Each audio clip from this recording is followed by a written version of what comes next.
Quick's on his feet. He looks up and gives me a grin and says, Hey dude, you too must be from Marin. Marin County's A-OK, from Tam to Stinson all the way to MA. Fresh organic veggies in the market every day. The Dennis, Dylan, and NWA. Welcome to the Run TMC podcast. That is the Run the Marin County podcast, a podcast about basketball in Marin County. I am Duffy Ballard, and with me is my co-host and basketball aficionado, David Levine. How are you, Dave? You're once again preoccupied because you have a game in about an hour and a half. Worked out well last week, Duff. We recorded our intro. I went down the road to San Domenico and we beat University for the first time in a year and a half. So that was good. So we got Marin Academy today. Big game, big Marin rivalry. I like the aficionado. Do you have a thesaurus somewhere over there? You're just coming up with new words. I took one from 1980 and I dug a hole in the hillside and I put some dirt over it so the kids wouldn't get in there and steal it. Mm-hmm. And every time when I hear your truck drive up the driveway, I just go out there and get out a shovel and find myself a nice $5 word. Some old words, some 40-year-old words. Yeah. Sweet. All right, what do we got? What do we got this week? First of all, no iced coffee today. We're taking a break. Well, you had something when you came in. Well, yeah, full disclosure, I had iced coffee on my way over here. Yeah, but you got your timing totally wrong. I did. And I had a diet, one of those small diet Pepsis. A little mini. Really exceptionally manly of me. Yep. Right before. Way to go. All right, we're jumping in. All right, MCAL update. I'm going to do the boys. You'll do the girls. Yep. The hardcore fans probably all already have this information, but we'll cover things quickly. So Branson and Tam play tonight at College of Marin. Game was supposed to be last night, but I guess the gym was overbooked. They are both 3-0, so that's a matchup of undefeated teams in MCAL. So I'll probably be watching that on Tam TV later after our practice days. Sweet. Marin Catholic, they have been playing great. They have 2 wins over Redwood. The second one being a league win last night on a buzzer beater by Joe Hammond. They sent the game to overtime. Joe won it in overtime, but they sent it to overtime on a a pull-up 3 from the kid Dibble. Henry Dibble. I was there. It was unbelievable. Right. It was an incredible game. Back and forth. And yeah, MC found a way to win it on 2 buzzer beaters. Yeah. Unbelievable. So Redwood sits at 2-2. Novato got a win over San Rafael. They are 2-1. San Rafael is 0-3. San Marin was off yesterday. Yep. They sit at 0-3, having 3 close losses up until now. Terra Linda lost to us last night, Dave, and they are 0-4. They put up a really gritty battle on senior night. It was a disjointed game, 51 total fouls. Wow.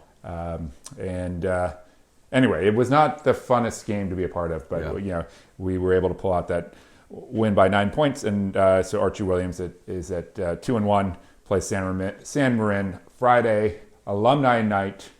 The great legendary Pete Hayward will be there. Oh wow! And any Drake grads out there that are listening, please come celebrate the program, the history of it. And even non-Drake grads are invited as well, Dave. So you would be invited, as would I, since I'm not a Drake grad. I will be there. And so it's interesting to see a team like San Marin, really good team. I've seen them play a couple times. This is the challenge of the new round robin, right? You don't get teams twice. You get them once. They're 0-3. San Marin needs to win some games to make the playoffs. And they can start winning games right after Friday. Exactly. Right after Friday. After Friday, they are welcome to start winning games, Dave. Exactly. But a really good team. I mean, on the boys' side, there are no easy games. I mean, I've seen Terra Linda play. Terra Linda's a really good team. They've got scorers. They're well coached. The fact that they're 0-4 San Rafael, Gio Bravelli can fill it up. And Gio's got really good teammates around him. I saw them play. So really competitive league. Agreed. Totally agreed. Okay, real quick on the girls' side, Marin Catholic 4-0, class of the league so far. I was at the Marin Catholic Redwood girls game last night. MC beat them by about 17 in a good game. Ashley Saya, we've said it way too many times, she can coach, and they play hard, they play together, they're looking great. Redwood's still very strong at 3-1, played a very tough preseason schedule, still ranked very high in the Division II rankings in NCS. Tam, San Marin, and Archie are all 2-1. Tam plays Branson tonight. That game, like the boys' game, was supposed to be last night, but they're going to play tonight. San Rafael and Novato are at 1-2, and Branson and Terra Linda are at 0-3. And Branson has had some close losses. So the girls' side, like the boys' side, the teams who are expected to be atop are there, but anything can happen, particularly with a single round robin. And you can find scores in the Marin IJ, but you can also find them on Max Preps. But the standings I found are a little hard. You kind of have to piece them together, right, Dave? So on Max Preps, if people go to maxpreps.com, that's kind of the source of truth. And if you go to a team that you're interested in, like for example, if you want to go to the Branson girls, at the top of the Branson girls page, there is a link for standings, and it should take you to the Marin County Athletic League standings. The one catch is it's not always updated or real time. So, but Max Preps is a good place to see the standings. And I just found this out this year, Dave, but what you see on Max Preps for a particular team pretty much depends on what that team chooses to enter onto Max Preps. For example, some teams you'll find the roster. Some teams you'll find the roster and statistics, and we have some parents that are very generous with their time to enter that for Archie Williams. Some teams we found you won't even find a roster. Correct. So anyway, know that when you go searching on Max Preps, it's not you're not going to get the same information on every team. Right. Correct. So. Real quick, Duff, I'll give a shout out to the Bay Counties League West, which is relevant to Marin here. So on the boys' side, San Domenico and Marin Academy both off to 0-3 starts. Both have had some close games.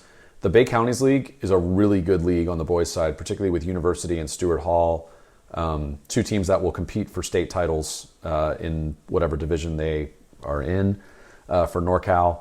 Really good teams. Urban is 2-2, also a really good team. Played a very tough preseason schedule. Joe Skifford does a great job. And Lick is very good, and they're 1-2. So the Bay Counties League on the boys' side, very deep. On the girls' side, we're sitting at 3-0. Again, we beat University last week, which was great.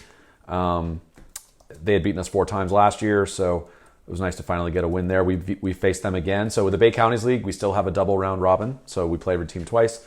Lick, Wilmerding, also 3-0, very good. We play them next week. University is 2-1, MA is 1-2, and then Urban and Convent are also kind of at the bottom of the league. So very fun to be in season. Yeah, we played that Urban boys team in the Bambauer. That was a very close game. They won NCS last year. Yes. Jake Rodriguez, lefty guard, really tough cover. And they got some other good players around him as well. So I think even if they struggle in league, they are probably one of those teams that can make a deep run into NorCal, NCS and NorCal.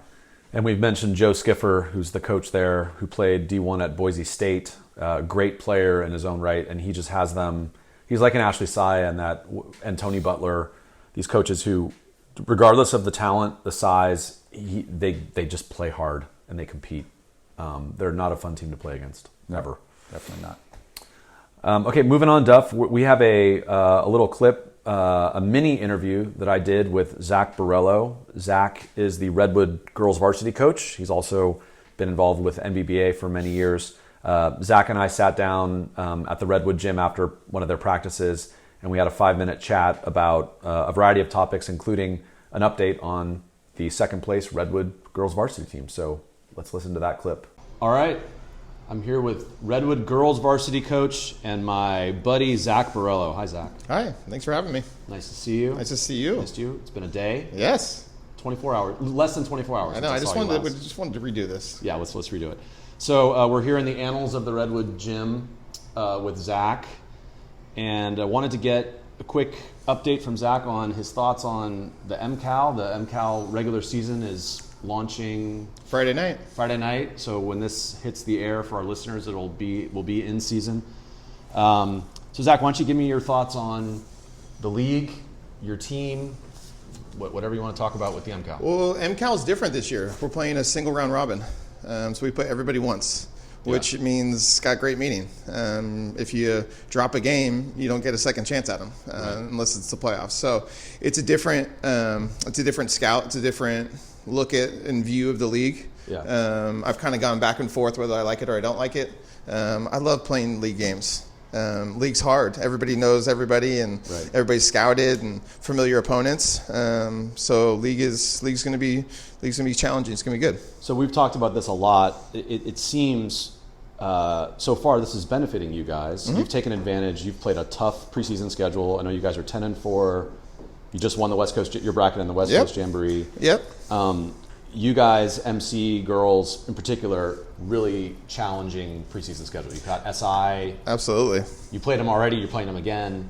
So played you guys. Played us. Played Santa Monica. You guys beat us by 3 in this building. It was a great game. Yeah. So that's awesome. So I know, like you, I like the round robin, the double round robin, but it's been good for you guys, I think. Absolutely. To challenge yourselves. Well, yeah. I mean, we can step outside the county and play teams that we wouldn't normally play. I mean, playing 16 league games, you're only allowed 10 others. Now we're going out and getting 16 games. Right. So a lot of us play in the Marin Catholic tournament, play San Ramon Valley, play SI, play you guys, play Montgomery. Yeah. We play SI again. It's a good challenge. We're in the Sabrina Ionescu Showcase Classic on January 20th. Great. We don't know our opponent, but I mean, if you look at the list of teams, it's going to be the who's who. I just told Kelly Sopak, please don't put me against Mitty. Right. Just the top 5 team in the country, or maybe even number 1 now, right? I think so. So it's interesting because you're a coach who, in particular, you embrace video. Mm-hmm. You do a lot of homework. You're constantly texting me like, "Hey, do you have video on these guys?" And we were talking about this before. You have your players watch video, right? Just talk about that. Yeah. So I was actually watching film last night. I think it's important for my players to see the visual. Sometimes it's just the gym. Sometimes it's how the players move. I mean, I'm going to have a full scout for them, but sometimes it's just their visual aid of kind of saying, oh, that girl's 6 foot. I mean, she's going to be 6 foot in real life, obviously, but it's just good to kind of get a feel for it. I think it's really important for kids. We usually don't spend more than 15, 20 minutes, but we'll watch film on every opponent that we're going to play. That is if I can find film. The one thing with COVID is NFHS Network and Huddle and YouTube, now there's so much live streaming, actually makes it a little bit easier to scout. I actually ran into Coach Mike Fulton out of Pinole Valley, and actually this stuck with me. He's like, I just want to see him live in person. Yeah. Because I was always like, oh, I got video, and so now I've kind of stuck with that the last 4 weeks. So I'll remember that one. That is, Fulton and I were talking about this because we just got back from San Diego where we played some really good teams. Yeah. And you can watch video, and video is fantastic. For sure. Kevin Vasquez, your friend here at Redwood, assistant boys coach, he's a video hound. Yes. But it is different when you see it in person. It's like, oh, they were big on video, but they weren't that big. It's mainly speed, I think, too. And speed, absolutely. Like, for example, Marin Catholic, I mean, their speed that they play with the last couple of years, I mean, you just can't match it on film, but you can match it once you see it. And, you feel it, and you're like, okay, that's a different type of speed. Now, do you like to watch video or show your kids video of yourselves?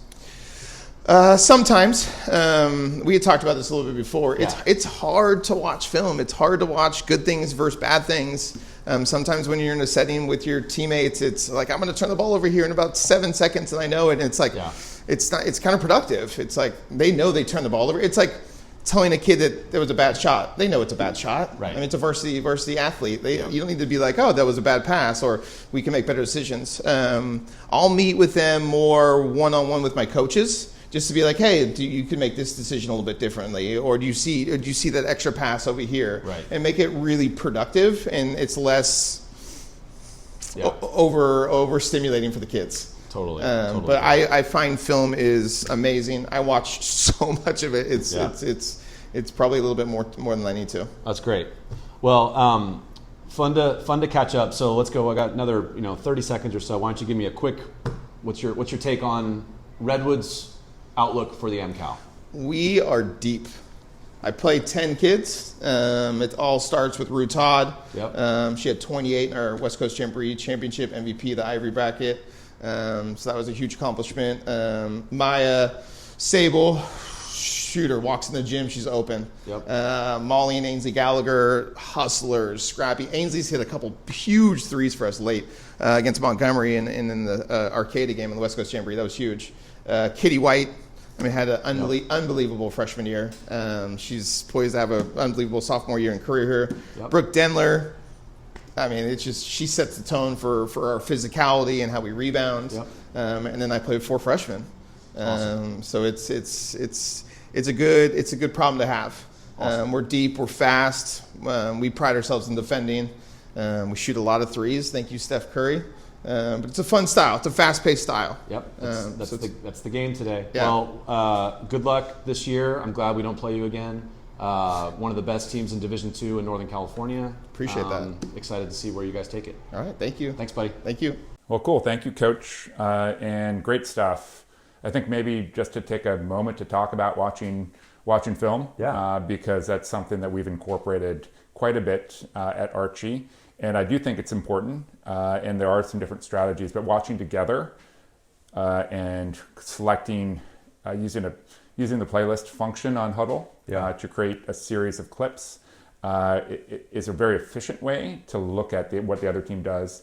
It's also a pretty efficient way. We did this earlier in the year where we did a clip of all 50 turnovers, I think 46 to 50 turnovers we had in the first several games of the year, and we just looked at every single one of them in quick succession. So it wasn't calling out individual players so much, but it was just, what are the trends that we see in these turnovers? And we picked up some trends and we cleaned it up. So whether it was the film or not, I don't know, but it couldn't have hurt. Absolutely. And I think Zach nailed it when he talked about the difference between watching film is so useful, and really for tendencies of players. As a coach, I like watching just to see, okay, what do they run, and just get a semblance of the sets and what they're running. But it is true, the speed component does not always come through on video. And for example, we played Long Beach Poly. I've mentioned this a couple times. Really good team. They beat us by 15 or so. And they looked tough on film, but the speed in person was staggering. So that's one thing that doesn't always come through in the film. Yeah, size and speed, absolutely. I was visiting Dave with a college buddy of mine back east. He coaches at Westford Academy outside of Boston, and he was talking about scouting. He's like, I got to go in person because of the speed. And he coaches girls. He's like, in particular, like there's a huge differential in speed across our league. Yep. And you can't always, it's hard to catch that on film. Yeah. Well, one thing I want to point out, or actually 2 quick things on the Zach Borrello discussion. One, so our guest for this episode, Alex Pribble, mentions Zach because they were teammates at Drake, and a lot of people in Marin know Zach as a coach at Redwood, and he was at Branson before on the girls' side, but Zach was a hell of a player, and Alex Pribble mentions that Zach was a really talented player. So for the kids out there who maybe Zach has coached you before, Zach could play. And then the second thing, Zach wanted me to mention that there were 2 seniors who were injured when we recorded this and didn't get mentioned. He wanted to make sure that we mentioned them, Lily Grand and Tatum McPeak, both key contributors, just injured right now. So thanks to Coach Borrello for that chat. It was really fun to talk to him. So Dave, one last note on film. We play San Marin on Friday, as I mentioned. Tomorrow night we'll have a film session before our practice, and we're going to watch in its entirety the first half of our last game against them last year. Ooh. Which the first half score, any guesses as to what it was? Is home game, senior night for Archie. Now, I was not coaching, but I was there. I was watching. All right, I have no idea. I had some pretty good guesses last time when we were talking about buzzer beaters. Let's see. I'm going to guess the halftime score was 11-9. Not even remotely close. Damn it. It was 45-14, San Marin. Okay. They played this, I believe, a 3-2 zone, got out in the passing lanes, and just ran up and down the floor. 45 points and a half. 45 points and a half, 45-14. Did Cubley have like 36 of those? He had a lot, and I seem to recall 3 to 4 dunks. Okay. So anyway, we're going to watch that. Big turnover in the team, so only a couple of the guys were actually a part of that last year, but we're just going to take a look. See what feelings emerge from that. Okay, good luck. All right, moving on. Duff, let's get to the glossary. You're not a feelings guy, are you, Dave? I'm not in my feelings right now. All right. Bringing back the glossary. I've got a glossary term, actually kind of 2 terms, and Dave has a quote. Look at you, Dave. Yeah, you go first. Okay. So the bounce and the drop, these are terms from help side defense, and in particular the shell drill. We've talked about running shell before with a number of our guests.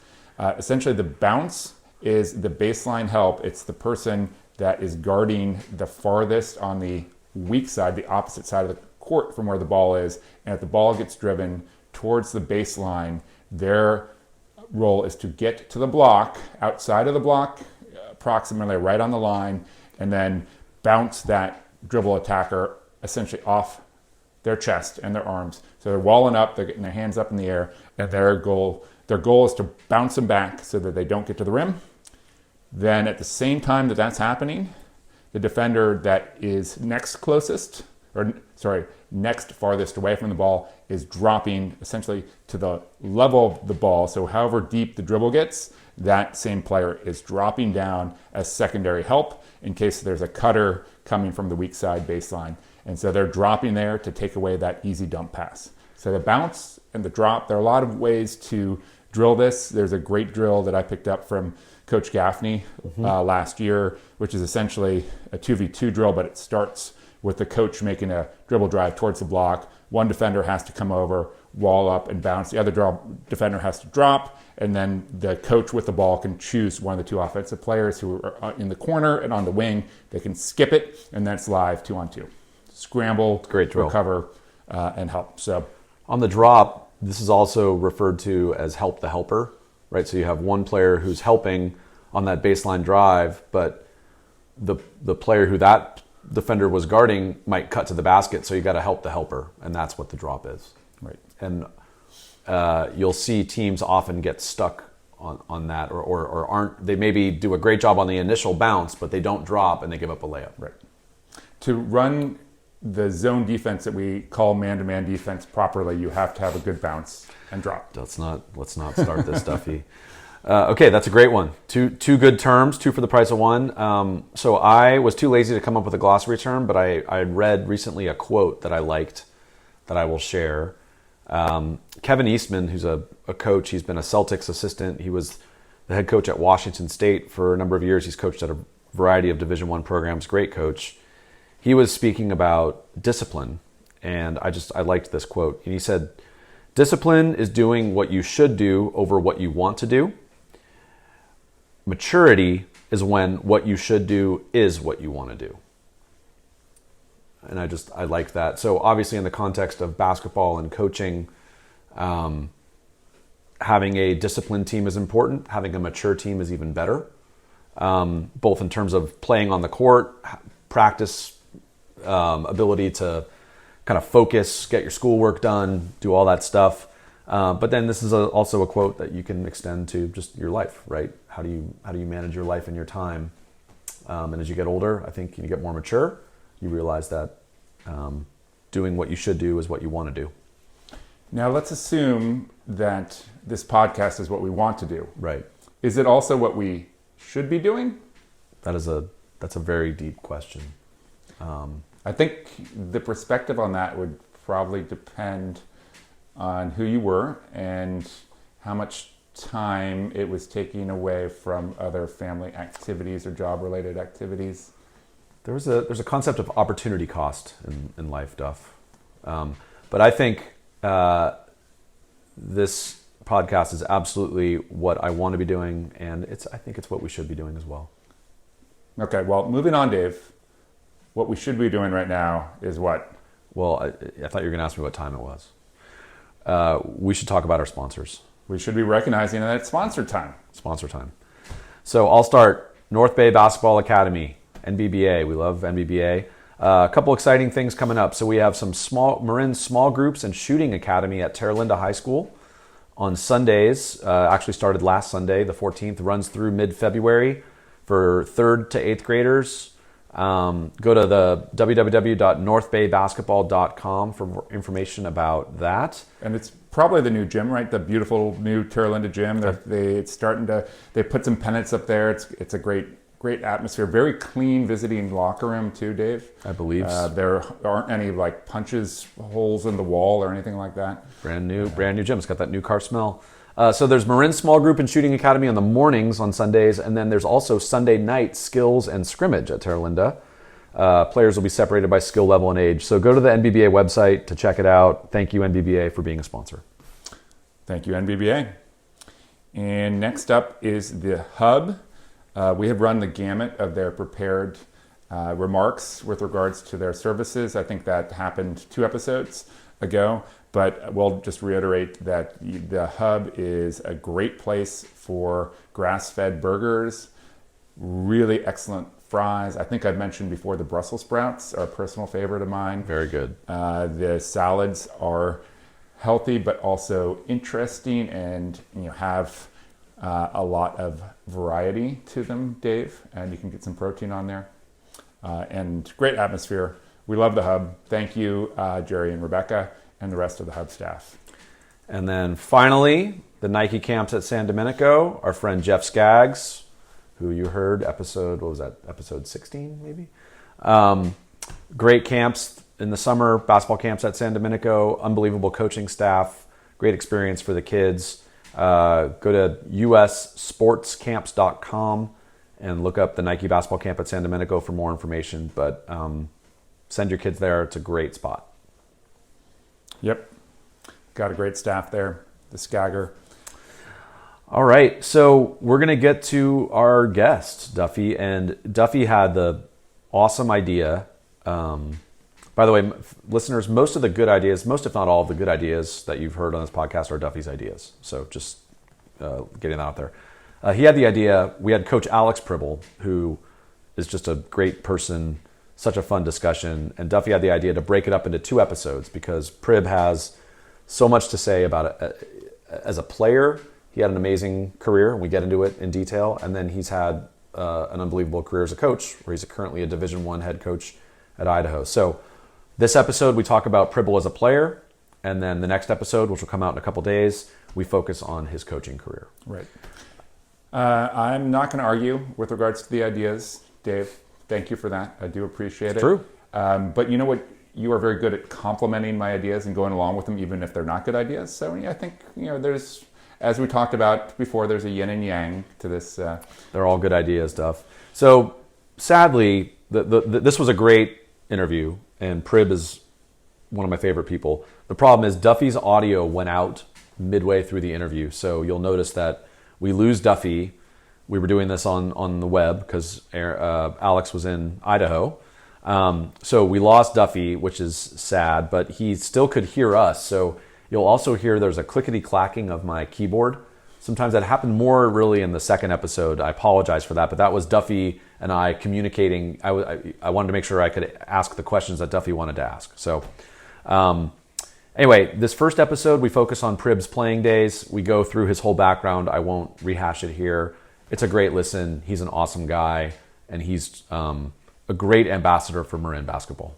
Yeah, we'll talk a little bit more in the outro, but really appreciate him taking the time during his Division I season, making some time for us and talking for enough material to fill 2 episodes. Yeah, and we were very fortunate to get him, and we will have many more nice things to say about him, Dave, won't we?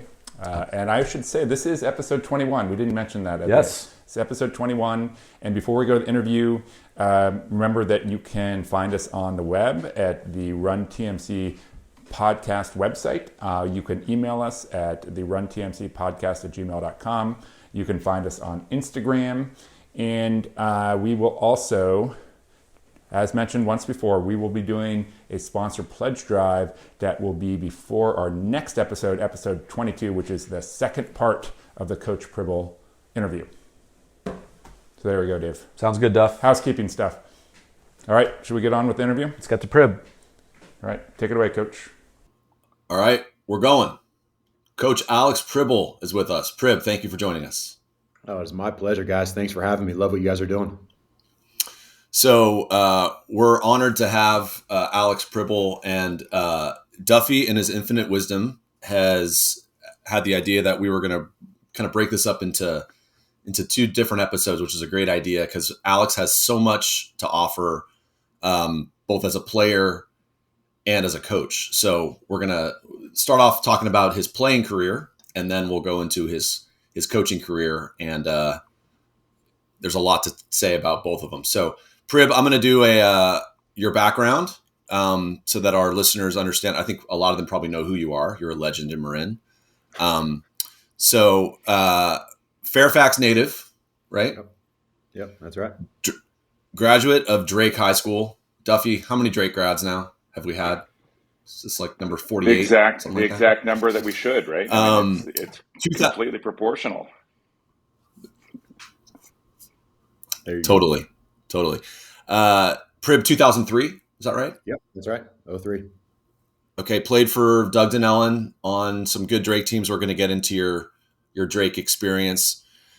Prib then went to UC Berkeley, where he walked on and was a walk-on his freshman and sophomore years, and then you earned a scholarship, right? Yeah, it's scholarship junior and senior year. Yep. Beautiful. So played for Ben Braun. We're going to talk about that. And then post-college, he embarked on a coaching career that he is currently enjoying. He's now a Division I coach at Idaho with some awesome steps along the way. Duffy, we are going to get to – I'm going to give you a chance to talk about the shoot tournament. So Prib is a legend on the courts of the outdoor courts of Marin, playing an old man basketball. That's going to be its own episode. We're going to give Duffy a chance to 3 episodes. That's going to be about a 4.5 hour discussion from Duffy. But so Prib, just real quick. So you were a grad assistant at Berkeley, right when you graduated, or your last year there? 1 year was a grad assistant for Ben Braun. It was the year right after I played, so a lot of it was kind of being a practice player, but it was my first kind of peek behind the curtain of what coaching's all about. Yep, perfect. Then you came back to Marin and were at Tam High, where you were a teacher and a coach for a couple years, 3 years, right? Yeah, 3 years. 3 years. Yeah, that was an unbelievable experience. My brother's still teaching there today. A lot of great friends. Could absolutely have just kind of set up shop and lived my life right there as a teacher and coach. Loved every minute of that. Yep. But being you're constantly striving, and you then went to join our friend Paul Trevor at San Francisco State as an assistant coach, Division II. Was it D2 at that time? It was D2. Yeah. San Francisco State, the Gators. Yeah, the great Paul Trevor. Absolutely. We're going to talk about Trev. Went from SF State up to Eastern Washington as an assistant coach for a couple years. Then got his first college head coaching gig at St. Martin's University, where there's a bunch of Marin connections up there. Lukey Chavez, Brandon Kenilvort played for you. Dave Granucci was on your staff, another guest of this podcast. Mike Hayward, right, was on your staff. Yeah, absolutely. So a lot of Marin stuff. And then went to Seattle University as associate head coach. Yep. Yeah, associate head coach for 4 years there. I kind of played like an offensive coordinator role during my time there. Gotcha. And Seattle's D1, also some Marin connections. Victor Reykjavik. Yep, absolutely. Yeah, Reykjavik and Will Humbrett from Drake. So Victor, awesome player for Branson, played for Jonas at Branson. I loved watching him play in high school. He's a great kid too. And Will, another awesome kid, played for Brett Devani at Drake, at Archie. Both kids who Prib recruited up to Seattle. And then can't forget Darion Trammell either. That was a big piece of the puzzle out there. Yeah. Shame on me. And we've talked about him a couple times. That's right. Darion was there before he made the leap down to San Diego State. And then finally, Prib landed his first head coaching D1 job at Idaho, in lovely Moscow, Idaho, where he's joining us. We can see the gym behind him. And that's where he is. This is his first season as a head coach of the Vandals. Absolutely. I got the hot coffee with me. Now, I know it's an iced coffee podcast. It's 30 degrees outside. It's freezing cold, so forgive me, but I got the extra hot coffee in here this morning. Prib, I don't know if you've had the chance to listen to our Chad Stewart, Con Dunning interview. We just posted it like 2 days ago, but Chad's an old school guy. He's more of a hot coffee guy. Duffy and I are we're old, but we're young, Prib. We're in the iced coffee game. Hey, so I get it. All right, let's talk about the early. Oh, good. Whoa, hot coffee. Frog. We can edit this. Do you need medical treatment, Duff? No, we can. No, I need hot coffee. There you go. You need hot coffee. I get it. We're good. All right. So Prib, let's talk about your hoops journey, because there aren't many people who can say they played Division I basketball, let alone Pac-10 basketball. And by the way, the Pac-10, it's gone, but that's another topic. So let's talk about you growing up in Fairfax and your basketball journey. When did you start? Talk about your CYO experience, if you played it, and who your coaches were. Kind of talk about the early years of your playing career. Absolutely, man. Well, when you guys reached out about this podcast, it's funny because every episode I've listened to so far, I swear the stories you're telling could have happened in my life as well. Grew up in Fairfax, spent a lot of time with the Fairfax Pavilion, playing with the Fultons, at some of their weekend clinics. Obviously an incredible experience there. Was a St. Rita's player in CYO. Initially played for my dad. My dad was our coach, I want to say 3rd, 4th, and 5th grade. And then the great Dr. Bill Elliott, who many people are familiar with in Sleepy Hollow, was our coach. He took over in 6th grade. So we actually ended up bringing over, these are all my very best friends to this day, believe it or not, but we ended up bringing over kind of the best player from St. Anselm's, Pete Elliott, and the best player from San Domenico, Brian Fleming, and a couple of our players. And we built this little 6th grade power team at St. Rita's. And we became best friends all the way through high school and our best friends to this day. So an incredible experience for me at a young age of just playing CYO basketball for St. Rita's. Also played for White Hill Middle School. I don't know if they're doing much middle school basketball anymore these days. Yeah. They are. Yeah. And that was actually a big part of my journey too, because I played for a guy named Dave Mariani, who, of course, rest in peace. He was a huge influence on my life because he was the first guy that kind of took me out of the Marin bubble. We could talk about that a little more, but played for, this kind of power team at White Hill Middle School. Weren't really challenged very much in that middle school league. And then he ended up taking us to the Richmond YMCA and playing over there and just kind of getting outside of our comfort zone a little bit. And that's where we really grew and got better. So just an incredible, both as a player, but way more so as a person, as a young kid to grow and kind of get outside the comfort zone a little bit. So played for St. Rita's, played for White Hill Middle School. And that journey kind of took me up to Drake. And I think probably the biggest influence on my playing career was Pirate Camp. Was growing up and going to every single week of Pirate Camp and then coaching every single week that I could as a coach, just an unbelievable tradition there, as we've talked about on many of your episodes. So whether it's the Drake outdoor courts or the Pirate Camps in the summer, that's kind of how my playing time was formed. I love it. So when I was 6th, 7th, 8th grade, I played on some teams that went out of Marin, went into the city, went into the East Bay.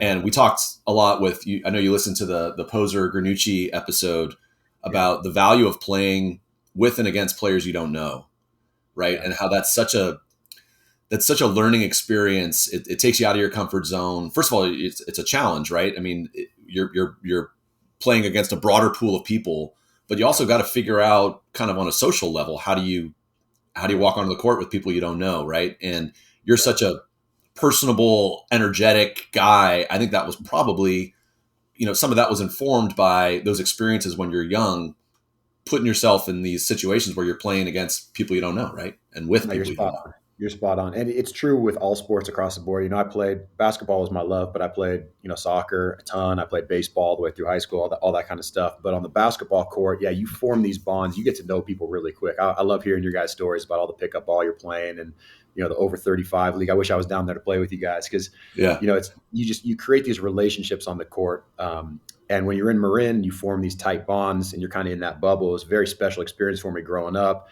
But to step outside of Marin, Dave would pack us up in he had this white van and he'd throw 8 of us in there. We'd go over there and he'd bring these See's candy boxes over there to invite people to come run the scoreboard for us. He'd give them a box of See's candy if they'd run the scoreboard, and we just sit there and play. And there was 4 teams, and if you won, you got to stay on the court. It was that kind of environment. And it was Wednesdays after school, and it was an unbelievable experience because it just took us outside of our comfort zone. He taught us kind of how to walk into a new environment with our chin held high and just kind of go out there on the court and compete. And those first couple times we were so uncomfortable. And we started to learn, we started to build great friendships. So, a month into it, we walk into the gym at YMCA and it's all our buddies that we're talking to, these kids from completely different backgrounds and communities. And it was a very special experience for me. I think, developmentally, as a person, it had a huge impact as well. It's That's awesome. What a cool story. So, today the young kids, it's great. They have access to skills trainers, to NBBA, to 24/8, to these amazing guys and women who have played the game and are really good at teaching it. When you were growing up, we had the Fultons, right? I mean, we've talked about that. Like the Fairfax Pavilion was our skills training thing. But how did you hone your game outside of playing in CYO and Whitehill? I mean, were you down did you have a rim at your house? Were you out at the playground playing pickup? Like, how did you get so good as a kid? It was very different than it is today. There weren't the same types of skill trainers. I think you're right. The Fultons were probably the closest thing. I was really young during my time at Fairfax Pavilion with the Fultons, and I have these memories of walking into the pavilion and just kind of grabbing a basketball, and they would do these circle layups. But there were some legends in the gym. It was kind of more focused on the women's side. I remember like Brooke Smith in there, and I think like Keegan Williams, and just some unbelievable women's players that were in the pavilion. I just liked being around it. So learned a little bit of fundamentals and structures, but I learned the game at Pirate Camp, and then I learned the game through the station work at Pirate Camp. I think a lot of people did as well. But there wasn't skill development. I learned it out there on the court playing pickup ball. So I would, when I was old enough, I would take my bike and I'd ride it down to the outdoor courts at Drake, and I'd watch the games, and hopefully, maybe the sun was going down and they only had 8 guys, and I could get them to pick me up on one of the teams, and there's so many legends out there on the outdoor courts. I couldn't even start to talk about the names of the people who were playing out there, but I would go there and I would watch, and I'd go on the far end and shoot around on my own. And I was always around the game. I think that was the big piece of it. So my brother, who, I can talk about, but is my role model. I've been really lucky to kind of walk in his footsteps, and he's 5 years older than me. So when he was playing at Drake, I was filming the games. I was in there in the stands filming the games. Nice. When he was, playing, I was just always kind of around the game, I guess is the easiest way to put it. So a lot of outdoor pickup ball, even like recesses and all that kind of stuff. We were just always playing. And that's how I learned it more than through skill development. So Prib, we are contractually obligated to mention Buck Chavez in every episode. So can you mention Buck Chavez right now? Absolutely. I mean, and in fact, I was about to do it because you talk about those names on the outdoor courts, and obviously Buck's the first name that comes to mind. But for me, it's funny because I was probably, I don't know, 6th grade or something. I'm riding my bike down there, and everybody had these nicknames, So Buck wasn't Buck Chavez at the time. Buck was the guy who wore the pajamas and had the beanie on and was killing everybody out there on the court, And then there was Mike the Cop from San Rafael, and there was, Singh from the Valley, and there were all these guys. I mean, just legends that were playing out there all the time. Sure. So, yeah, I mean, I got lucky because I would watch and maybe play a little bit, and then if I got Buck Chavez or somebody to pull me off to the side and teach me something, give me a little nugget here or there, that was my form of skill training and skill development at that age. Yes. Awesome. Well, Bucky, I mean, the pajamas is that's an image we've heard a lot about, and I've seen it. So Prib, we had a bunch of, we had a couple people give us feedback on you, or just, perspective on you. Duffy has an item. Please, Duffy. Oh, I was just going to mention, I saw Buck just 2 days ago coaching with Neil Chavez for TAM, and he was rocking those pajamas on the sidelines. So he's still staying true. He looked great. I love so every high schooler today wears pajamas just at school. So Buck was ahead of, this was 30 years ago. Buck was just ahead of the game. That's right. And look, but Buck, I could talk about the Chavez family forever and ever, because Lukey played for me at St. Martin's, and they're just unbelievable people for so many reasons. And I feel like I've seen Buck growing up. He would come to our games and he'd watch, and this is when Luke and Neil were young, and their whole family, Skylar.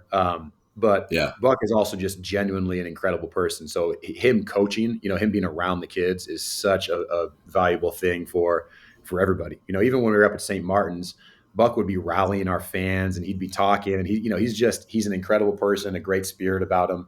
And Lukey, his son, is probably my favorite person in the world. So it's it's a great family, and really honored to kind of know them. Unbelievable. Buck has a life force around him, right? That's just incredibly positive, and he's a special guy and special family. So Chad Stewart, Prib, gave us some great nuggets on you. He was your freshman coach, I believe. He was. And I listened to a little bit of his episode. It's hard to know that, I guess he was really young at the time. He said he was kind of only 19, 20 years old. He didn't Yeah. feel that way because he has this personality about him. He just demands respect right away. And he took it so seriously in a great way. He was so passionate about it that part of Yeah. my love for the game was started then too. Like Chad did a great job with us when we were just freshmen. So yeah, awesome. It's also his deep voice, I think, right? It makes him feel older. Absolutely.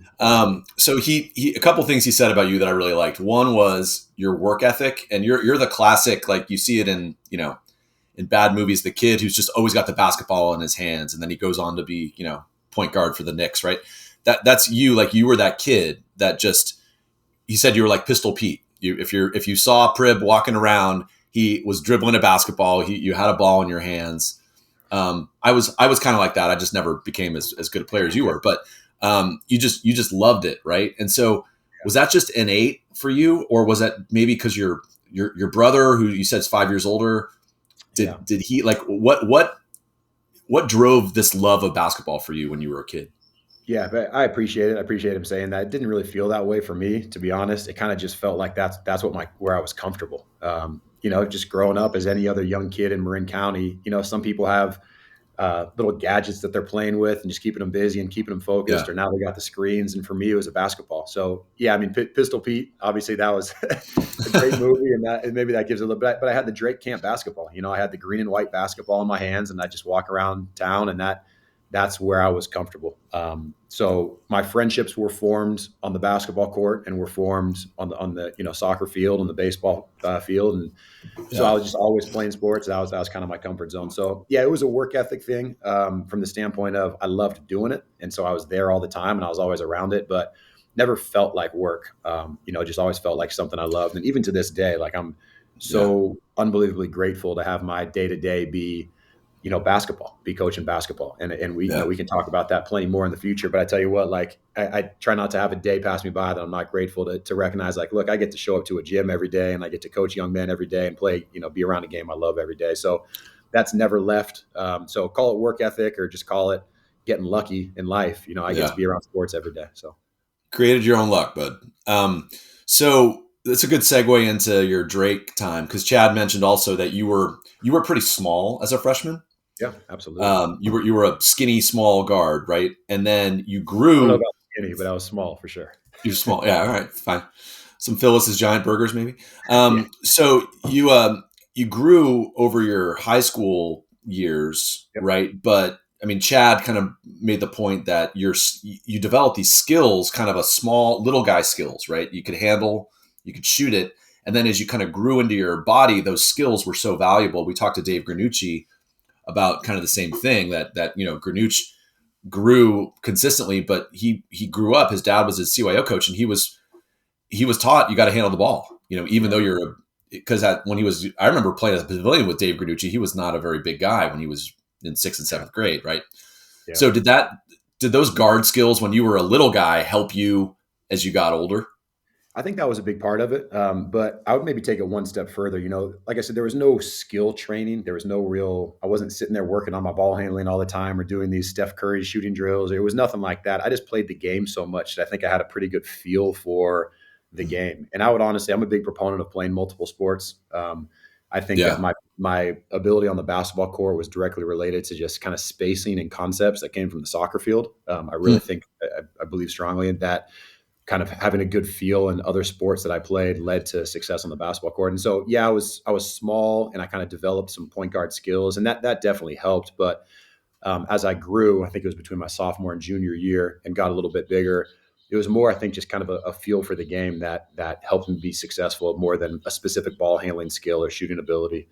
Dave Granucci is a good example. He was 6'8" point guard out there at Drake. I loved watching him play, and I never felt it was never like that for me. It was more just playing the game, trying to make the guys around me better, trying to win, competing, and just kind of enjoying that process. Awesome. Good answer. So talk about playing for Drake in the early 2000s, the MCAL. I mean, why don't we start with, so your high school coach was Doug Donnellen, right? So what did you learn from Doug? What was that experience like?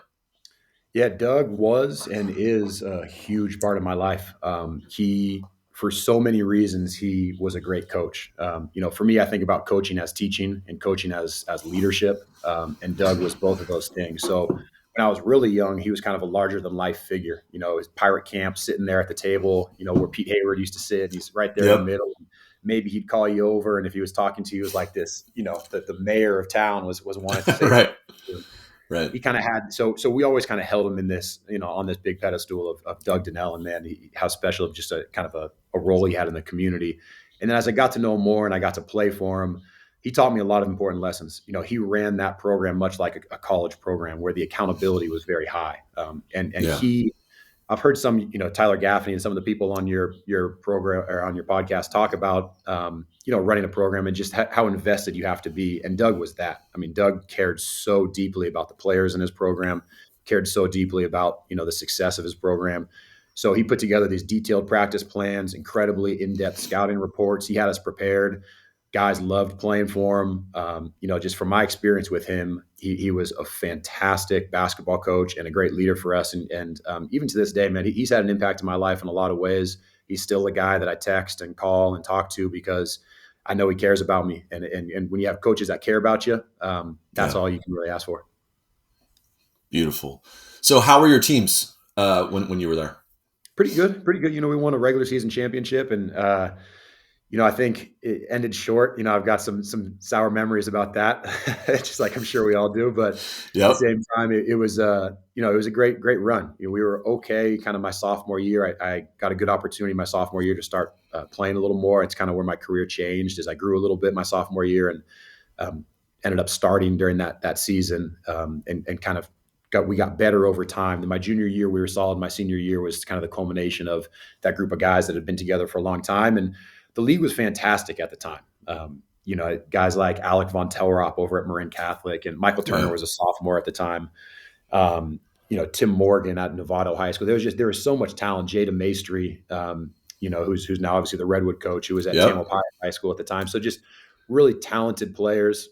When I was younger, there were guys like Will Venable and Stevie Johnson and Gene Barnes. So just a really good, fun stretch of MCal basketball. And playing for Drake, I really had a sense of pride in what I was doing. I really cared about it, maybe too much at times. Like, you wear the emotions on the sleeves a little bit because you just care so deeply about what you're doing. And I think even that in itself was a great lesson for 16 to 18-year-old kids caring so deeply about something bigger than themselves. I think is really important. So Drake basketball is very, very special. And it was an important time in my life.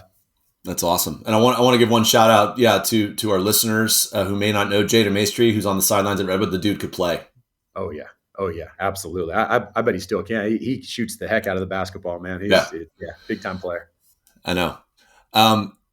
Prib, you were MCal Player of the Year. You didn't mention that, but that was senior year. That was senior year. Yeah, I think. We won the regular season championship, so you got to give it to the guy on the team that won the regular season championship. There was a lot of talented players in the league there, and but honestly, like we had a good team, and even guys on my team. It's fun. I hear your episodes and people talking about all the skills trainers in Marin now, and every name you say, man, I'm like, that kid was a great player. So even on my team, like Zach Borello was probably the most talented kid on our team. I mean, he was an elite basketball player. So there's a lot of talented players kind of throughout the league during the time. And I look back on it and just a big smile comes on my face because even some friendships from people we were playing against, like Tim Morgan's one of my best friends right now. Yeah. And he was at Novato High School, is an unbelievable shooter at the time. And still is. A lot of good names, a lot of fun times in the MCal. Yeah. Zach Burrell, Redwood girls varsity coach. Yep. Kids, he could play. So were you recruited, Prib, out of high school? Like, MCal Player of the Year. Were you getting any sniffs from schools? Not really. I was 6'4". How tall? 6'3.5". Yeah. Kind of slow-footed guard. Like, what position does he play? Can he defend? There was all these kind of question marks. I remember I took a couple fun little recruiting trips just to figure it out. Paul Trevor, who I'm sure we'll talk about, was down at Cal State San Bernardino at the time. Yeah. Family and I took a trip down there. Some people, Rich Shaywitz up at Sonoma State. We kind of took a trip up there just to see what would be a good fit. The only active recruitment was actually Ken Scalmanini down at Claremont McKenna, who Tyler Gaffney played for, and his name came up. So I remember actually speaking with him. And then truthfully, the other opportunity was to play soccer and basketball at Dominican. So that was a unique opportunity that I was thinking about a little bit. So no, not a lot of recruitment. I took my academics very seriously, and I wanted to make sure I found a school like potentially Claremont McKenna that, would be a valuable degree, that I'd enjoy the academic side of it too. And so I just kind of took it step by step and got really fortunate with that Cal opportunity. Yeah. So I want to get to Cal. One last question, and then we'll close the loop on your high school. Did you play AAU or club in high school? A little bit. It was just like the very start of AAU. And so there was a group in Marin called the True Players, the Marin True Players. It was an awesome group. And Alec Von Telrop's dad was coaching it. And I was it was during soccer season, and I kind of played both these sports and so I wasn't completely invested in the Marin True Players. I kind of wish I was, because they had some fun experiences. And then there was the Oakland Soldiers, and I did play a little bit with kind of call it like the B team of the Oakland Soldiers for a while. But that year, I'm the same age as LeBron James. That year was LeBron James and Leon Poe, and like they were playing on the A team of the Oakland Soldiers. So I had no problem being on the, You're like, I'm good on the B. Yeah. But we'll talk about it. I mean, those connections, again, the Marin connections and kind of the Bay Area connections have impacted my life in so many ways. I've recruited from Mark Olivier over at the Oakland Soldiers for years and years and years now. So where I initially was a player, those relationships stand to this day, and have really helped me out. Awesome. Okay, so you go to Cal. So when do you decide, all right, I'm going to walk on? Like, did you make that decision before you step foot on campus, or when you get there, do you realize, hey, I could do this? Yeah, I was fortunate. That was part of the opportunity for me to go there. So I actually got rejected from Cal my first time through. I know college admissions are so difficult right now. I know there's a lot of kids going through the process, and I tried to put myself in a good position, but first time around didn't get in. And so again, you talk about the many ways that Doug Donnell impacted my life. He actually called Louis Reynaud, who is the associate head coach there, and said, hey, I got a guy for you that would be a great walk-on. I think you should think about taking him. And so they tagged my application as a potential athlete. And that's what I think got me over the hump. I was right kind of on the fringe, and that got me over the hump to get me into Cal. So Doug and another coach, another fantastic guy named Barry Kleiman, who was a coach over at Berkeley High School, called Ben Braun. And so they both, kind of planted the seed. I played over there in a bunch of open gyms in the summer leading up to, once I'd been admitted to the school, leading up to it. So they already kind of knew who I was. And then, I still had to go through the tryout process, and was fortunate to make the team that year. So Lou Reynaud, add that to the list of former Camp coaches. Coach Reynaud was awesome. I remember he was at like St. Pat's, right? In Vallejo, I think. Is that right? For a little while. Yep. And it was at De La Salle for a little while. De La Salle. Yep. Awesome guy. Yeah. So that's really cool. So so talk about that. Walk us through your tryout. What's it like going through a tryout as a walk-on? So I'd say this to maybe some of the potential athletes or high school athletes, some of the people looking to play college basketball, is every program does it differently. Don't feel like there's one way when you're talking to a college coaching staff, there's one way to go through a walk-on tryout. Some schools have open walk-on tryouts. Some schools don't. Sometimes it's done directly through the head coach. Sometimes it's done completely through the assistant. So if you want to play college basketball and you're thinking about walking on, you have to be really proactive and touch base with the coaching staff ahead of time. That would be my suggestion.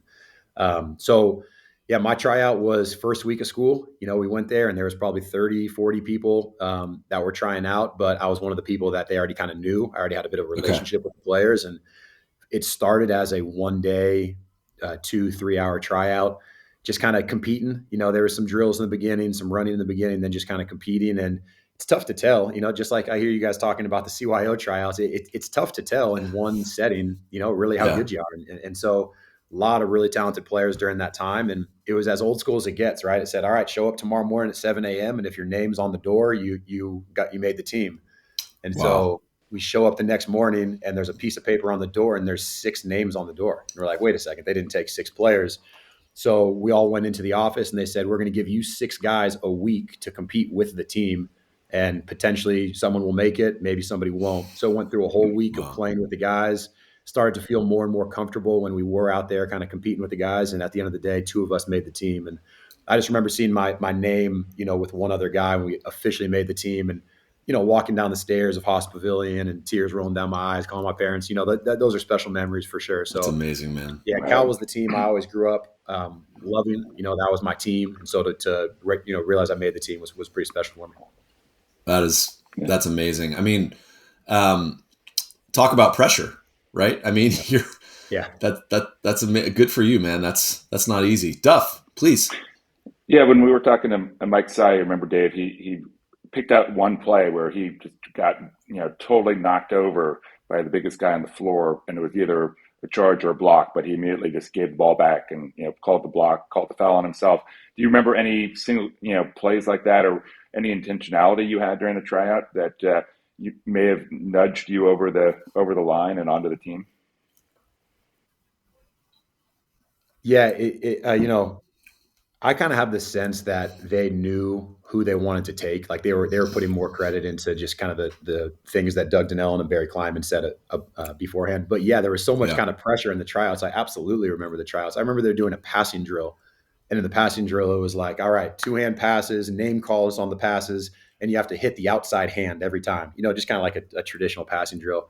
Yeah. And twice in a row, I threw the ball in the wrong direction, basically. And I remember just panicking, breakdown in this pass. Oh, crap. Like, I'm not going to make the team. My career's over.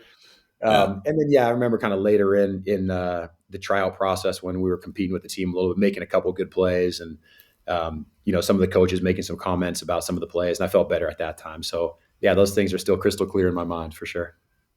So, I'm getting my timeline mixed up, Prib, but I remember David Liss from Branson also played at Cal. Were you guys contemporaries, or were you before him? Yeah.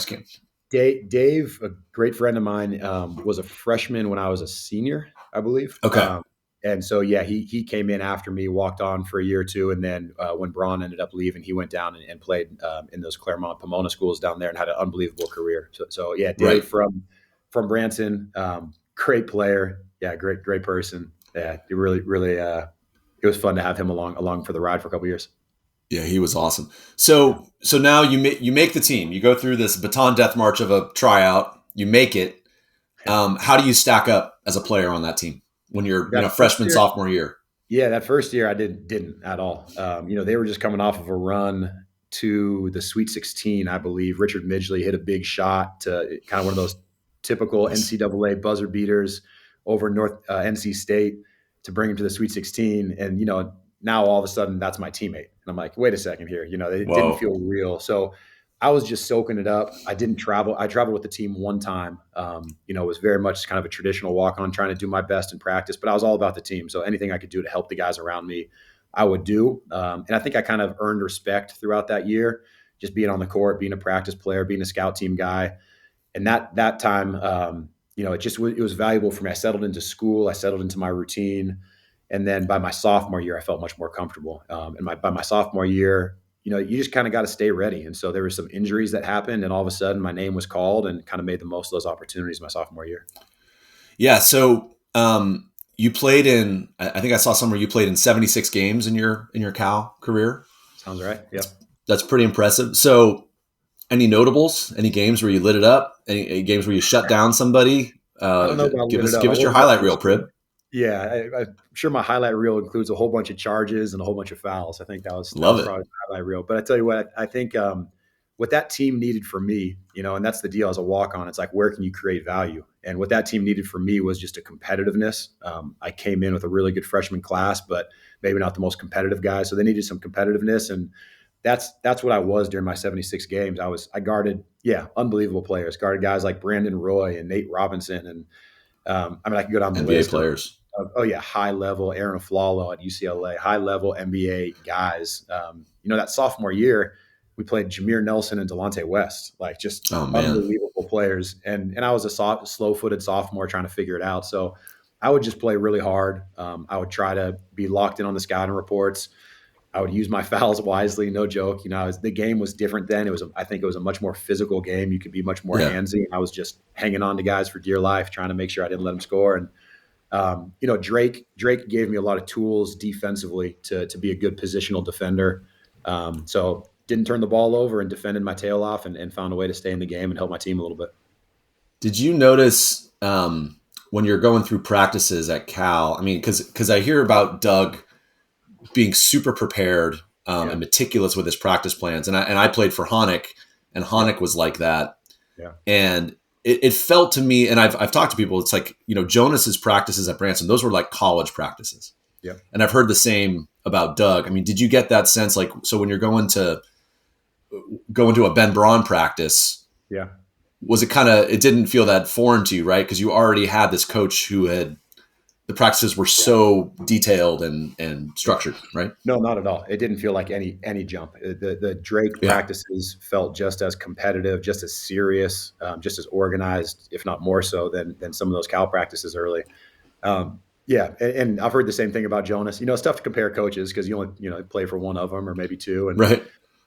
But everything you say about Jonas and everything I've heard about Jonas sounds very similar to Doug from just the preparation standpoint, how dialed in they were on making adjustments and game planning. Doug was very, very similar. I felt very comfortable with that part of the process, with showing up to practice every day, ready to compete, ready to get better, focused. That was all fantastic. I think, and Jonas was a big part of my life too. Like, I remember my sophomore year, I had one big game, junior year, one big game against Long Beach State where I actually played a lot of minutes. I think I was like the 6th or 7th man and maybe scored 5 points, but had 6 or 7 assists and just kind of a solid one of my better games.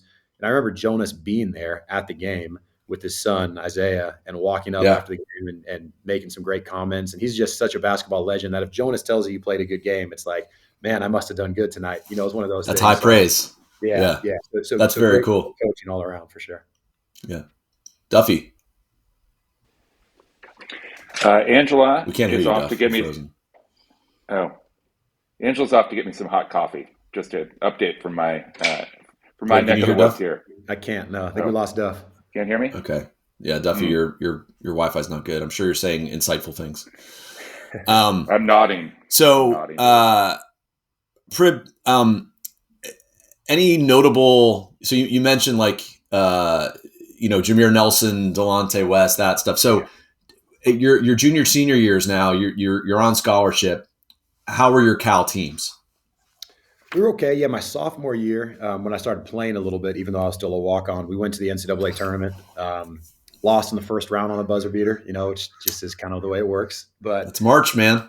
It's March, exactly. You never know. So that was a fun team. I had really good players on my team. Guys like Leon Poe, who won a championship with the Boston Celtics and had a great career.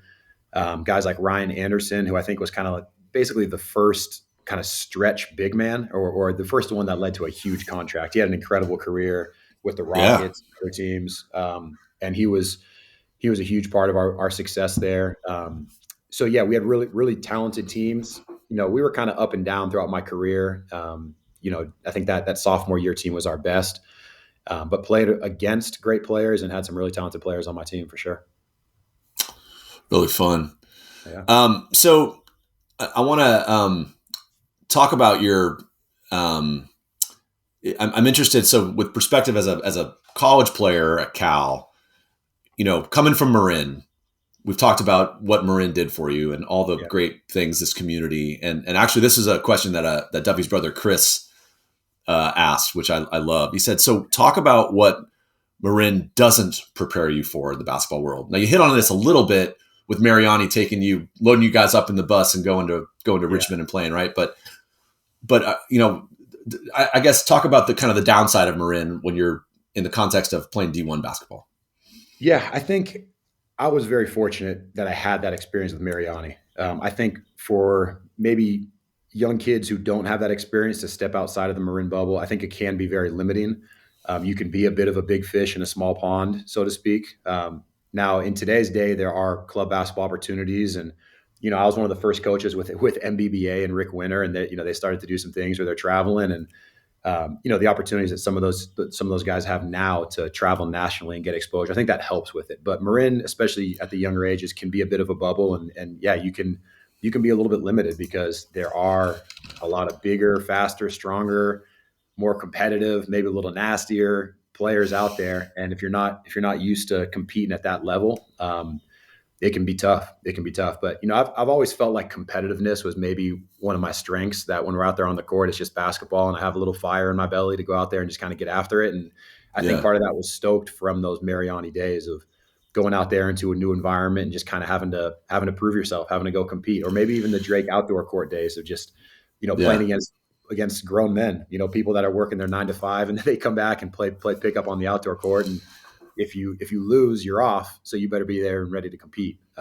So another great, perfect thing. So another Chad Stewart gem that he sent us was that you were a gym rat, right? And we might have some younger listeners who don't know what that is. A gym rat is high praise in the basketball world. It just means someone who's always at the gym, who just always wants to play.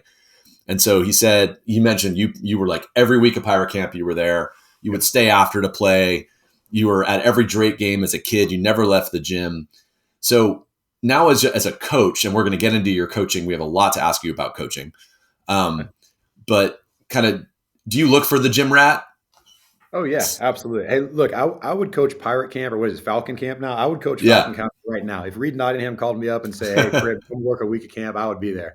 I believe it. I think I absolutely loved my time at Pirate Camp, and part of it was my big brother, and we can talk about Aaron a little bit more. But he was there, going through camp, and maybe I was a third grader there, and he was 5 years older, and he was going through the process, and maybe I got to play a game of knockout with them. And that was just the best thing for me, so I loved being at Pirate Camp all the time, and coaching Pirate Camp all the time. And then, that gym rat mentality, it's just kind of was my comfort zone. I have great memories of being in the small gym at Drake. Is that what they call it still? The small gym over there? Yep. And rebounding before a game for Jason Gunnarsson. Like how unbelievable of an experience is that for a seventh grader? He gets a rebound for a Hall of Fame legend like Jason Gunnarsson, and I would just watch him and rebound for him, and it was the best experience for me. But it was kind of formative because that's where I learned to love the game and learned to kind of put in work like those guys too. So I was always in the gym. Doug used to pay me was in candy bars, or maybe I'd get some $5 for filming their games when I was a fifth grader and sixth grader. So I was just always around it, always loved it. So it sounds like the way to bribe Pribble is through candy. You got the C's candy with Mariani. So this is good insight. It's the holiday. Yeah, exactly. All right. So I do want to ask about your brother Aaron, and then I have Duffy's having some technical issues, but I have a question from Duffy on shoot, and then we're going to get into your coaching. All right. But talk about your brother Aaron. He's still a history teacher at TAM, right? He is. Yeah. Teacher, author. Wrote a book about baseball. Right? He did. Yeah. Pitching in the Promised Land. He was a professional baseball player and played a year of baseball over in Israel. But, growing up, you can kind of go different ways. I've seen, now that I'm a father, I think about this a little more. I think sometimes you have siblings who are very close in age, and that leads to a certain kind of relationship, maybe even a competitive relationship in some ways. And then sometimes you have siblings who are a little bit separated from each other, and you don't know when they get super close. And for my brother and I, being a 5-year difference, he was very much the big brother, and I was the little brother all the way through until we both graduated college, and now we're best friends.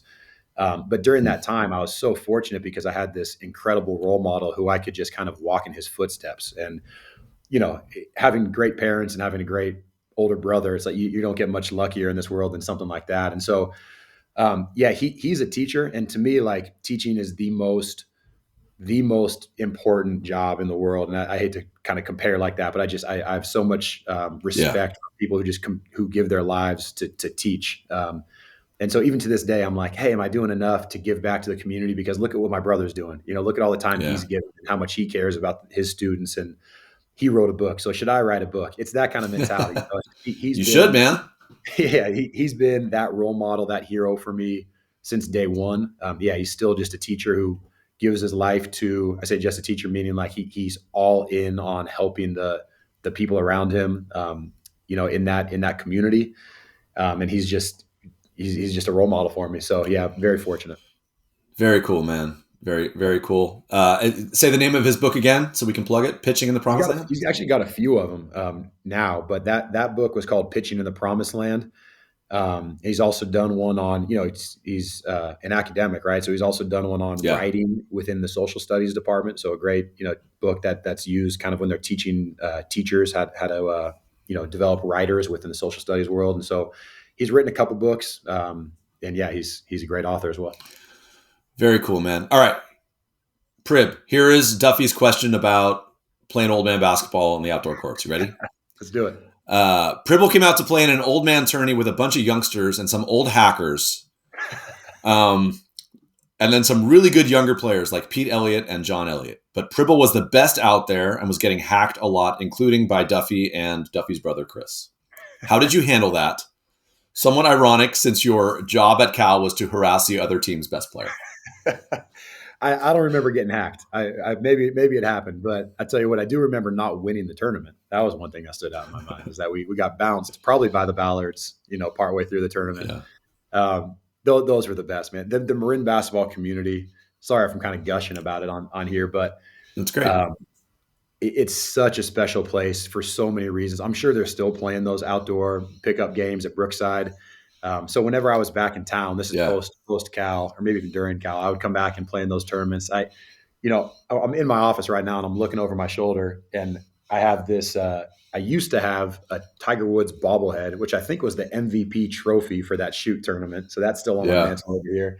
And I have a signed Pyramid of Success from John Wooden that I only got because the Saya family, I was very close with them growing up, and had family friends, had connections. In any case, they brought me to a UCLA game where Jim Saya was coaching and gave me the Pyramid of Success signed by John Wooden. So there's just all these ways where Marin basketball has impacted my life, and the shoot tournament was definitely a big part of it. That's awesome, man. Yeah. Very cool. All right. Well, I want to close the loop on your playing with a little mini crunch time, and then we're going to get into your coaching. All right. Yeah. All right. Toughest player you ever played against in Marin? Toughest player I ever played against in Marin. I'd probably end up saying, Alec Von Telrop was a really good play. It's tough because it depends on timing, right? So my year, I'd say, Alec Von Telrop was big time. Tim Morgan was probably the best shooter in the league. Definitely was out of Novato. Jada Maestri, like we talked about, was a great player. Yeah. But when I was a sophomore, Will Venable, Stevie Johnson, Gene Barnes, guys like that. And then actually, when I was a senior, Michael Turner was a sophomore, and he, even that year was just an absolute monster. So a lot of good players during that time. Awesome. Okay, toughest player you ever played against ever? Toughest player ever, I'd say Brandon Roy. I don't know if the younger generation knows quite how good Brandon Roy was, but I mean, an NBA All-Star with the Trailblazers, and if he didn't get injured, I think would have been one of the best of all time. Brandon Roy was incredible. I guarded him when I was tried to guard him unsuccessfally when I was at. Guarded in quotation marks. In quotations, yeah. I followed him around and held on to him when he was at Washington. And then, Jameer Nelson and Delonte West, those two guys I brought up earlier when we were on St. Joe's at the time. That was a fun team to play against also. All right. Best coach in MCAL history? Oh, those are always tough, man. I love you asking questions. I mean, I definitely have to say Doug, just because he was the guy. Obviously, I forget exactly how high he is. I should ask Doug or ask Pete Johnson, kind of the MCAL statistician. Totally. Where Doug lines up. But I tell you what, he was the best coach I ever could have asked for. So, very fortunate to have been coached by him. We should do that. I've had that same thought. Like, we should get the all-time wins. I mean, but Doug was, I think, 20 years at Drake, right? That was right. Yeah. I mean, hundreds and hundreds of wins. I mean, yeah. So incredible. Awesome. All right. Favorite Marin restaurant, Prib? It's a good one. I know you guys asked this question, so I was thinking about it. There's so many good ones, but I feel like the restaurants I used to go to when I lived in Marin are all gone now. There was one called Pucci's in downtown Fairfax. I think it's called Fred Alicios now, Italian restaurant. Fred Alicios. Yep. So good. That was incredible. And the little Pancho Villa's restaurant that was down there, I think is gone. Totally. Yeah, so there's a lot of good ones, but I'll go with Fred Alicios. I like it. Old school. Very cool. Okay, we're gonna close the loop on your playing career, and now we're gonna go into your coaching career. Well, Dave, what do you think? Well, it sucked that we lost you, Duff. Player control. I'm taking the player control on that one. Well, I'm not exactly sure what I did to have that happen or to deserve that, but it was clearly me. I'm not angry. I'm just disappointed, Duff. I thought Prib was fantastic. A couple things that jumped out to me. I loved his story about Coach Dave Mariani loading him up in the van when he went to Whitehill, and they go over the bridge to the East Bay and play teams outside of Marin. get out of your comfort zone is what Prib said. I did that when I was 7th, 8th grade. Had a huge impact on me. So I love that. I love the stories that Chad Stewart gave us some great stuff on Prib. Just a gym rat, just loves the game. I mean, that comes through in his voice, right? Just his attitude, even during our conversation. You mentioned this, Duff, the time he took. Prib literally was in his office in Idaho, in Moscow, Idaho. He was leaving from our interview to get on a bus to go to the airport for them to play a team in Washington. So easily he could have said, you know what, I'm too busy to do this. But he took the time, 90 minutes of time to talk to us. So super cool. Yep. A couple things about Prib as a player. I played against him for a number of years in a couple different leagues, played with him only once in the TAM Summer League. That was awesome. Wish it had been more than that. But two things about him as a player. One, strength. Just very solid. You couldn't move him off a spot, but not a brute, but just really strong. Strong with the ball, strong getting to his spots. And then, this is a bit of a cliche, Dave, but for Pribble, it was absolutely true. Always made the right decision. Yeah. Not a volume shooter, but when he shot from outside, very good shooter, great vision, and he hardly ever turned the ball over. Like in my mind's eye, I can't remember a play where he turned the ball over. So anyway, really fun to watch and kind of a pain to compete against. Feel for the game. We talk about it a lot. I saw Prib play a lot. I remember seeing him play at Cal. Just a feel for the game. Knows how to play, competitor, tough, got the most out of his physical ability. Truly an inspiration. So we'll post this clip, Dave, because we showed it to our guys before our Marin Catholic game. And it was, I believe, from 2005 maybe. It was Drake and MC in an MCAL game, may have been a playoff game. And Drake down one, trying to foul. Oh, Dib talked about this, right? It was the championship game. It was the championship. Okay, so Dib's talked about this. And then if he mentions in that interview Pribble getting the wide open layup, which is absolutely true. But if you look at the clip, the move that he made on the sideline out of bounds play to get open before that layup was just a thing of beauty. He took a step or two like he was coming back in the backcourt to get the ball and then just charged forward, caught the inbounds. Going downhill. No one even stepped like within a half foot of him before he had the layup. And then he finishes. To win it. Great. Totally. Great clip. Video quality appears to be from 1932. Yep. Maybe the first silent film, perhaps. But it's on YouTube, though. Our buddy Dave Deneen sent it to us. Yeah. Okay. Thanks, Prib, for joining us. Really fun. And then, quick player control. Duffy's audio. Yes. Yep. That's that one qualifies. We'll be back. The next episode will be out within a couple days. And then the next after that is legendary coach Jonas Honeck. So thank you all for listening. This has been the Run TMC podcast. That is the Run the Marin County podcast. And take it away, Luke Estrican and Stroke 9. Sounds good. Burke's on his feet. He looks up and gives me a grin and says, Hey, dude, you too must be from Marin.